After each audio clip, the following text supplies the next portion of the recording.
likely during the last couple of weeks, we'll have presentations, right? So maybe I'll substitute the final exam for a group presentation. In which case I'll update and put that on Blackboard too. So everybody will be presenting class about some insights into some psychological phenomena or something of the sort, and that'll probably be our final. Developing through the lifespan.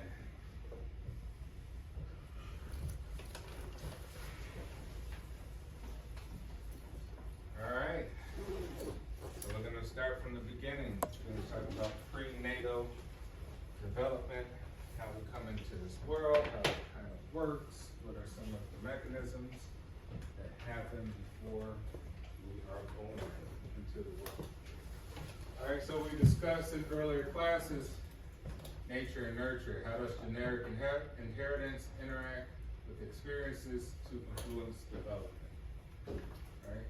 So how does genetic inheritance, your genes, interact with experiences to influence development? How do we think some of that takes place? What are some of the mechanisms?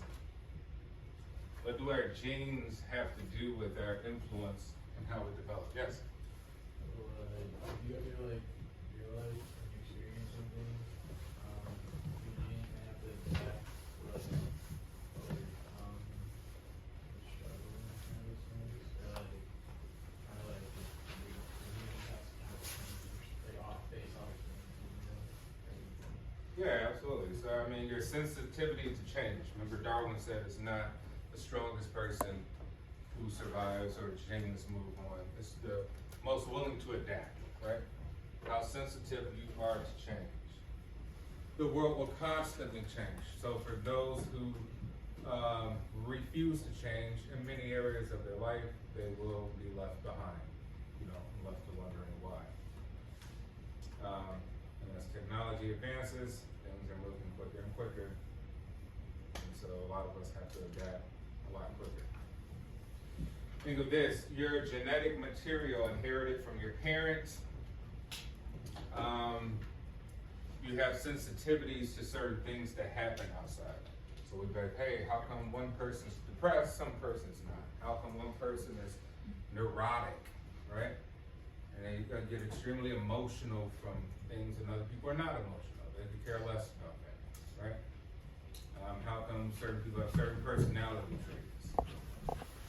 You think of the genetic material we have.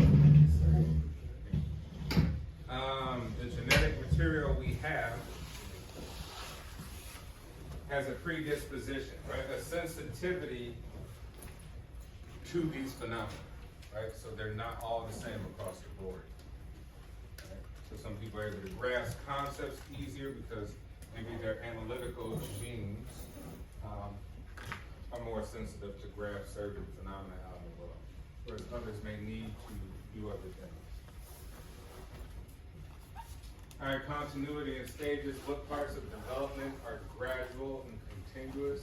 Which parts change abruptly in separate stages? We'll talk about that. Your brain never stops developing, ever, until you die, right? You're always going to create new pathways and have neuroplasticity from new skills you pick up or changes. So if you get sick when you're old and you no longer can move around like you can, now you're in a wheelchair, guess what? Your brain will change, and now you're in a new environment, right? You're in a wheelchair rolling around. You have to adapt, and you have to have certain functions, right? Your arms will get stronger, you use them more. Maybe even your personality will change. Maybe you'll be more humorous and humble, right? As opposed to what you were before. Who knows? But it never stops. You're constantly learning new things and changing depending on what happens to you in life and your environment as well too. But here we're going to talk about just some of the separate stages of coming into the world, how this all kind of forms. All right, what traits persist through life? What do you think stays with you? What do you think stays with you throughout your life?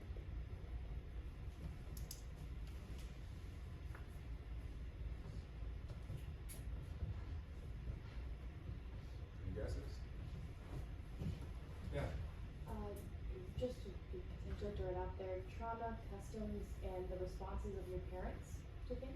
Yeah, right. You could say maybe your responses don't change. You're kind of the same, right?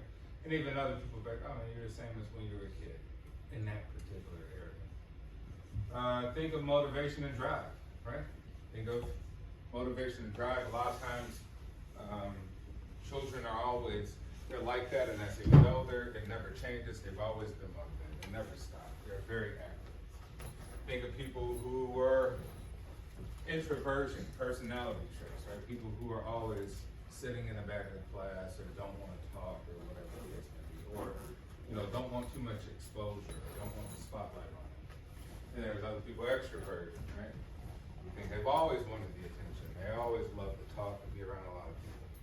Whereas others get tired of being around a lot of people. So those things can persist throughout life. So they can remain stable. All right, so how we come into the world, right? Man ejaculates into a woman, right? We're saying natural ways. 200,000 to 500,000 sperm are fighting their way to make their way to the egg. So as a result of that, 200 estimated, right? 200,000, half a million. And just one of them made it. And here you guys are. Here you are. What happened to your other 500,000 brothers and sisters who didn't make it that day? So therefore, here's a miracle of life, right? Think about it. We take it for granted because of it. No one thinks about this stuff. That's too deep. Right? Who's thinking about that? Who's thinking about today? But if you truly analyze, you're like, wow, this whole thing is it's kind of crazy, right? Big giant ball floating around at 100,000 miles an hour, and only one of us made it when Dad did what he did with Mom, right? But that is the truth, right? They fight to make their way through. Some get misguided, misdirected. Basically, it's like look at the sperm. Let's see what they have here, right? You can see it has like a tail, then it has this bulbous head part, which is essentially almost like an antenna, right? It's like an antenna to guide its way to try to make its way through the egg to fertilize. But in that, some of the male sperm goes different directions, right? It gets lost. The female says, hey, this is a foreign thing inside of my body. I don't like foreign things in my body. Right? I'm not used to this. It sends out white blood cells and says, hey, let's fight this foreign thing, right? They may think that there's a foreign virus or something going on, right? Let's fight this thing. And that kills off a lot of the sperm as well, too, right? So a lot of the sperm gets killed on this way. So even more of a miracle, we think, right? So finally one makes it in, and now two cells merge to become one. Hence why you have 50% of mom, 50% of dad, right? The two cells merge to become one, they develop, and now you have what we'll call a zygote. So prenatal. Pre means before, natal means birth. So before birth stage, genetic and environmental factors affect development, right? Now they develop, the cells replicate, and when they reach maybe like 100, the cells replicate to maybe like 100 different cells, they form together, and now they plant themselves in the uterus. Right? And now they start really growing and developing, and now they are in an environment of mom's uterus, and now a lot of things happen, right? So in utero, you can learn language, right? Because you're still hearing the outside world. Right? You still can perceive things. So you can hear voices on the outside. Right? As things develop, you can hear dad's voice, and you could be accustomed to certain voices based on the habituation, how much you hear the voice and things like that. Preference for your mom's voice more than others. Obviously, that would be the voice you hear the most. And then you understand different sounds, right? You're picking up vibrations and sound waves from the outside world, so things can startle you, things can make you react. And so you have placenta. Placenta screens out most of the harmful substances, but some of them slip by. Here, teratogens, that basically just means anything that's harmful to the development or your genes while you're in the womb. And then fetal alcohol syndrome. So as you're developing, right, at first you start to look like a tadpole a little bit, and then later stages you start to see like, oh, that looks like an ear, right? But it's really in a deformed place. You may say, okay, that looks like an eye. Things are starting to develop. In that stage of development, if a mother chooses to, drink and maybe drink heavily, you can cause disformities, right? So a person who suffered from fetal alcohol syndrome may have their ear lower, their eye in a different place, right? Once they're born. They could have these major deformities, particularly in the face. Now, alcohol, drinking alcohol while you're pregnant, different theories on it. I guess the best way is not to do it because just the amount of risk, right? You don't want to come out with a deformed baby. But a lot of different theories. Some doctors say that, drinking a little bit of wine or something, a glass or something here and there may be helpful, but why risk it? All right, and then maternal stress increases risk for health problems. Whatever happens to mom can affect baby. So if mom suffers a lot of stress, baby can be born with a lot of different issues. Baby can suffer anxiety in the womb, come out be very startled and sensitive to all sorts of things, sounds, light, things of that, or develop other things such as heart problems or anything related to stress. All right. Question? Anybody here has kids?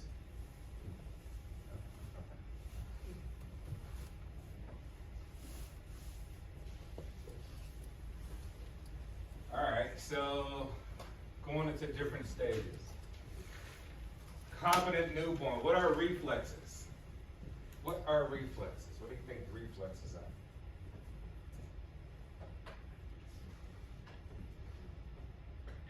Reactions to the environment around you? Yeah, big reactions. It could be reactions to the environment. Where do they come from? Your reflexes. Your brain?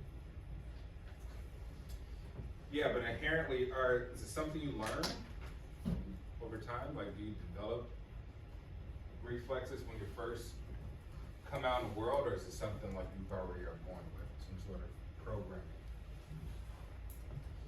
Or nervous system? Yeah, right. So you're programmed to have reflexes. Why? Because as you are born, you need to survive. You need to survive in subtle ways. Right. So they're automatic, they're innate, they're inborn, as we will call them. Some of them are rooting. So when a baby's born, babies can reach for things automatically. Right. No one taught the baby how to do these things. These are just automatically given to the child based on nature. So rooting means like rooting to grab for things and pull things. What would be the point of that? Well, baby needs to grab mother's breast, right, nipple, and be able to properly get nutrition from it, right? The other thing is sucking. Sucking is a reflex. Well, no one taught the baby that either, right? So they need to properly be able to, to suck on things. And even when it's breastfeeding, it sucks in a different way. It particularly goes to like the roof of the mouth as opposed to if you're drinking through a straw where you're just drinking it directly, sucking it through. So a different form of sucking while you're in this early development. Startling, being startled, right? Babies are startled all the time, especially when you pick them up, they like flail their arms out. In which case you're like, well, that's really dangerous. Why does it have that development? Like, why does it have this sort of evolution to have that startling? We're not really sure why babies do that. One thing could be just maybe to be a signal to say, hey, be careful of me, don't drop me, right? It could be like make you more aware that, be careful picking me up, right? And we think maybe it's come from like primates and things like that, they could be observed in like apes, monkeys, chimps, things like that. And then grassland, be able to hold on things, and they hold on things very, very tightly, right? They need those skill sets. Now, some of the research, here they're talking about facial recognition, right? So this one obviously looks more like a face as opposed to this. This looks more like a human face. This looks like something else, right?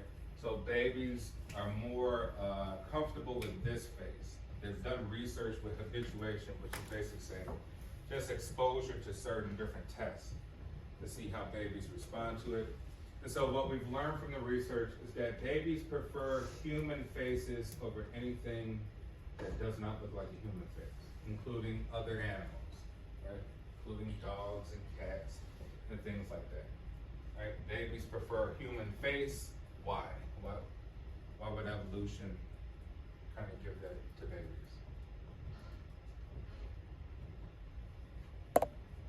Think of all this stuff has a purpose given to us by nature for some mechanism to survive.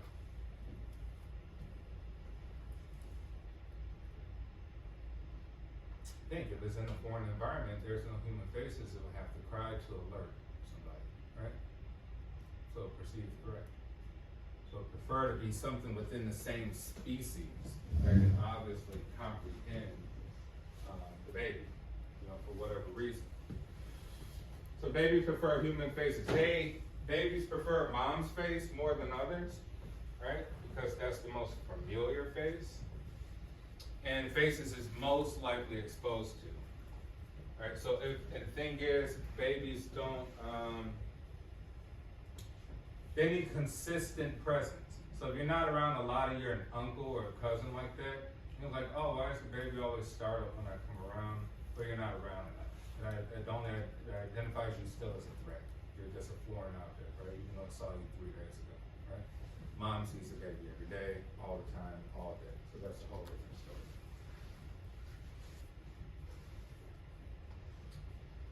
Gazing, right? Babies are still trying to observe the world. They can't really make sense of anything now. They don't have the cognition to sort of do mental processes like we can. So they gaze and stare just out of really just a stimulus to a fascination about something, trying to understand. Maternal scent, right? So babies prefer mom's scent over other people's scent. And they've done a study in a hospital, and they did that one. I think how they performed that study. So basically, they put mom's shirt on the left side of the baby, put another shirt with a different scent on the right side of the baby. Basically, babies automatically responded to the mother's scent, right? So they turn over and go there all the time. That's one of the studies that they kind of formalized that.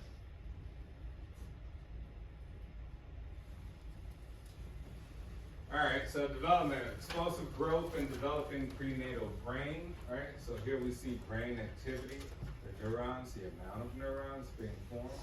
Here is newborn, here's 3 months, here's 15 months. So there's just a rapid explosion of brain activity up to about a year and a half. They're branching and touching together, they're making, they're forming links and communications, which means obviously there's a little bit more understanding than here, right? Lots of gaps. This is particularly just being fed, being warm enough, and be able to get proper rest. Here might be other things.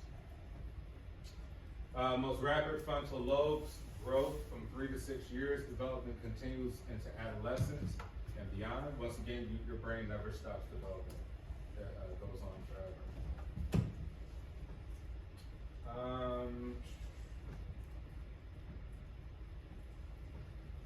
Okay, so this shows the amount. So think of this. Why do certain children pick up certain skills faster than other children when you observe them? Well, you have to think about their environment. So if you're a mom or a dad or a guardian, you're raising a child and you don't give them enough stimulus, right? You don't pay attention to them. You're too busy, right? Or you just not the type of parent that just are able to nurture them in a certain way.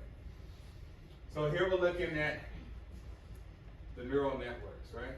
We're looking at the activity of the brain over neural processing. So we have impoverished environment, right? The rat only has a water bottle and maybe you drop some food in. Has nothing else to do. No problems to solve, right? No wheel to run on, no obstacle to go up and under. No socialization from other rats, right? And so you'll see the rat brain cell here. You're like, well, it's very, very simple. This same applies to human beings, right? We need activity, especially in this phase of growing up. We need a lot of activity. Else we'll fall behind very, very quickly for others who have an enriched environment, right? So, hey, you send your kids to daycare, right? You send them to daycare, they interact with other children, they have problems to solve. They're able to communicate, they're able to learn from a lot of different ways, right? They have a lot of activity. So it clearly shows that there is more enriched brain cells, there's more activity here. So this is one of the ways that we develop is by having a stimulated environment. Very, very stimulated environment. And it still progresses in life, right? How stimulated, maybe think of someone who doesn't go to college, right? And maybe, hey, they don't have a job and they just chill out all day, they don't do much. You're like, man, you're not really enriching your brain, right? You're like, I'm working off all these problems and formulating a strategy for scheduling, you know, I'm pushing myself. I'm making more plasticity in my brain. I'm opening up new pathways. So you're developing quicker than someone else who's not having the type of stimulation that you have on a daily basis. And although this may seem like, hey, you know, college is mundane and the same things, in the long run it helps, right? It is kind of one of the points of school, is to have a stimulated environment. Right? You're socializing, you see people, you're around a lot of different people, you're learning new skills, you're emailing, you're typing papers, doing math problems, all this stuff. So someone not doing that will have a more impoverished brain cell, right? So think of that.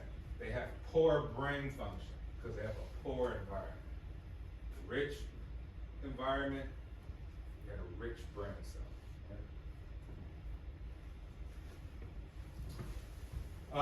Motor development. So in your early stages of life, it's primarily fixed on motor skills, right? You need to learn how to properly move. You need to learn how to stand upright, walk, which is a great skill that separates us from the other animals. You need to learn how to balance, right? How to control yourself in different ways. And so those are the primary functions in the early part. And we'll talk about like the different stages of moving through like being a toddler in early adolescence. So you want to have baby exercise, move around, put on the floor so it's able to use its muscles and its nervous system to try to learn about spatial distancing and how to grab onto things and stuff like that.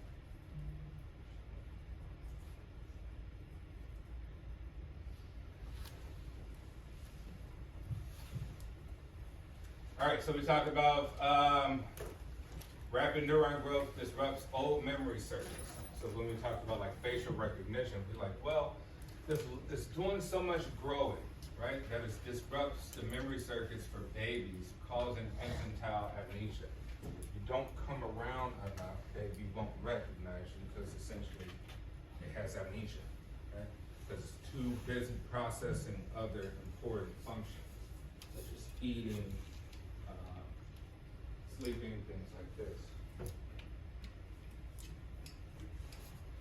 Brain areas tied to memory continue to mature during adolescence, so yes, your memory will get better as you grow.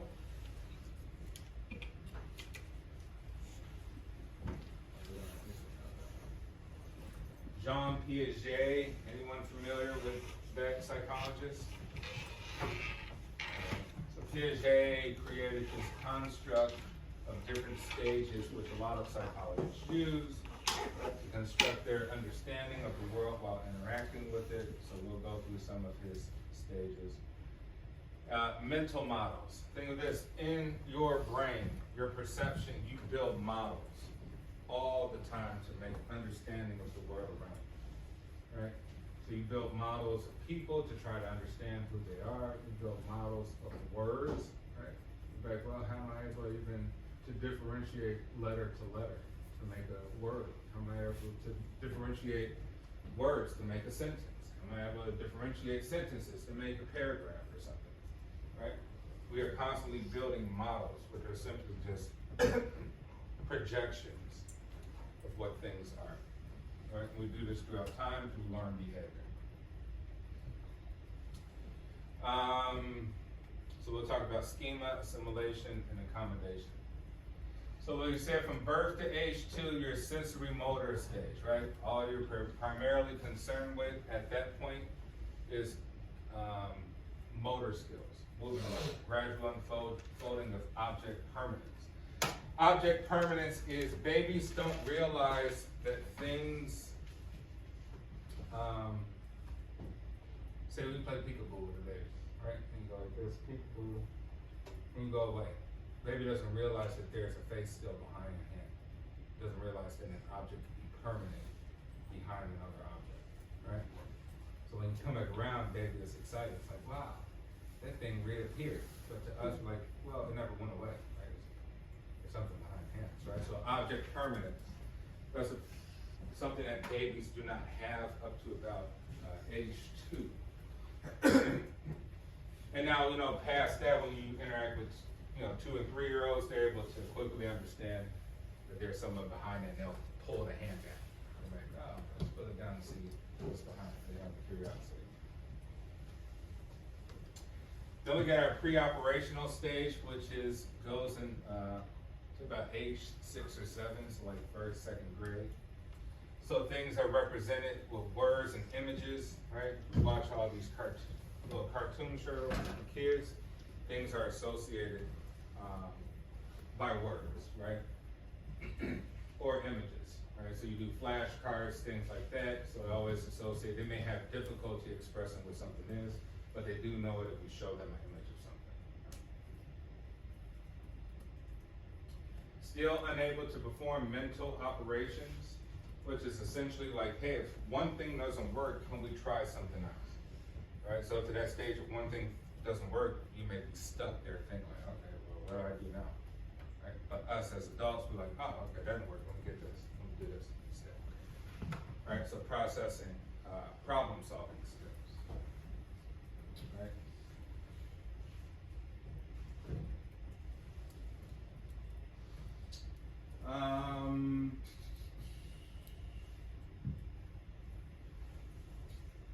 Okay, egocentrism, inability to take point of view of others. Right, at that point, we don't have really emotional intelligence. We haven't developed that. So we can't understand why others feel a certain way. Hence why kids kind of hit each other and still don't understand not to hit somebody again. Right? And they spit on each other or do something really bad. They can't process that is a thing that can be harmful to another person. That another person is crying and it means something.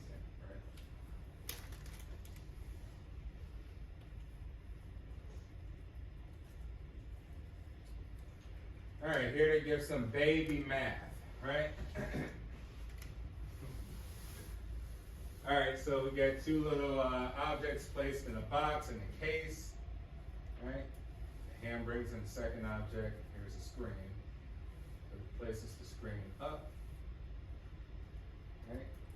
They will say, what the heck? Where did it go? It disappeared. One object removed. Baby may see it, right? So baby sees hand enter, sees it takes away 1, right? So we know that's like, okay, there's only 1 remaining. So here's the processing they go through. So possible outcome, right? Revealing 1 object or impossible outcome. Screen drops revealing 2 objects. Just basically that kids can't really formulate the type of math we have about removing something, subtracting or adding at this point. And so they may still come up with impossible outcomes. right? So they'll still wonder why there's not two, even though we clearly see a hand remove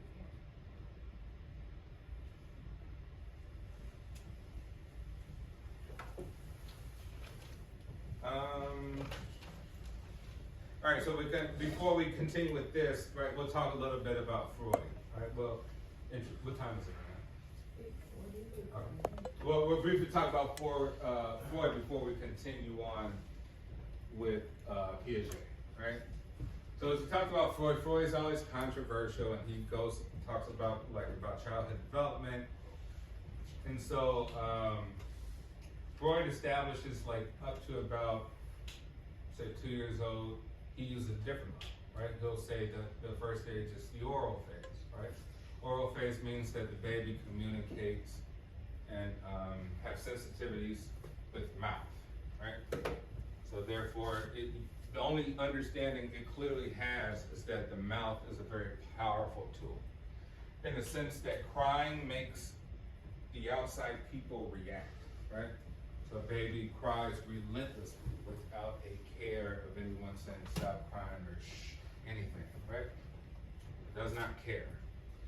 So that's his way of exuding power, right? So Freud calls this the oral phase, because food needs to come into the baby through his mouth, and so therefore it also gives it some sort of power with the mouth. Past that, Freud talks about the anal phase. Why is it called the anal phase? At around 2 years old, you enter the anal phase. Yeah. Like potty training? Potty training, right? So you have to be potty trained, right? You've been doing diapers all this time, and now you're moving to pull-ups, right? You're doing potty training. Freud discusses primarily how potty training deals with authority, right? Are you potty training too early or potty training too late can lead to issues with authority as an adult, right? If you potty train too late and you say, hey, I'm gonna take my sweet time, and your parents don't reinforce, right? Because it deals with reward and punishment, that eventually you won't respect authority past that. You can have issues in school, elementary school, high school. So he's kind of theorized that people who've had a lot of issues with, say, even criminality, right? You could say that maybe adulthood criminality could be linked to late potty training. Right? Parents not reinforcing that. And then the people who do it too early, we would say okay, well, their parents reinforce too much to potty train, try to discipline them for bowel control and for urine control, which is an essential part of life. It's something we do all the time. That if you do it too early, you can develop what you call being anal retentive, right? You ever met anybody back then? That person is really anal. What does that mean? What does that mean if someone says someone's really anal? Yes? Straight. Yes, right? A person could be overly strict, right? They could be overly, maybe compulsive, overly obsessive about strictness. They lack flexibility in however way they view the world that things should be. Now we know if you do that too early, then you develop things like obsessive compulsive disorder, right? People be like, hey, everything has to be perfect, my bag has to be exactly like that. If it doesn't be exactly like that, Professor Ross is going to have anxiety, won't be able to focus and teach. Because this has to be like that. And that reflects in relationships. It has to be this way. It's not this way, it doesn't work. We know life doesn't work like that, right? Life's about flexibility, we have to adapt, changes happen. If you're not willing to change with a fluid environment, you're just going to be stressed out, thinking that the world should revolve around you and be a certain way, and that can never be. So, some people sort of subscribe to Freud, and as opposed to some of Piaget's more structured things. Past that, Freud theorizes about genital phase, right? The basically said, one step, okay, we got the potty training now, now what phase we're in? We're in a phase where kids observe they have genitalia. And they observe it in themselves and observe it in others, right?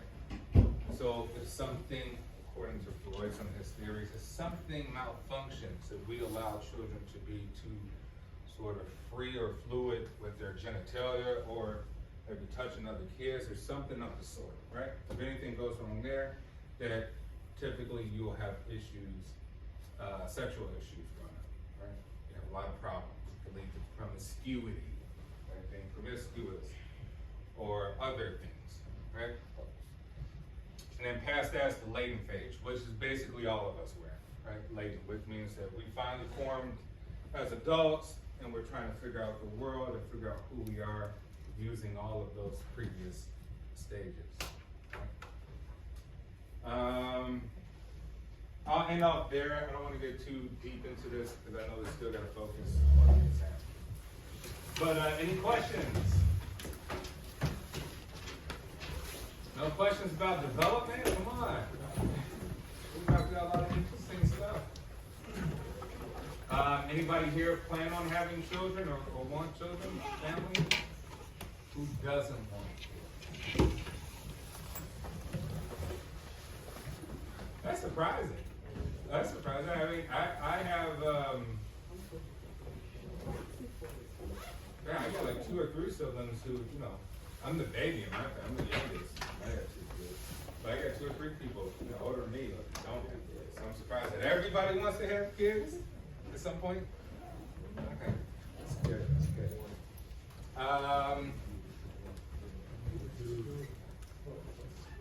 What's that? What was that?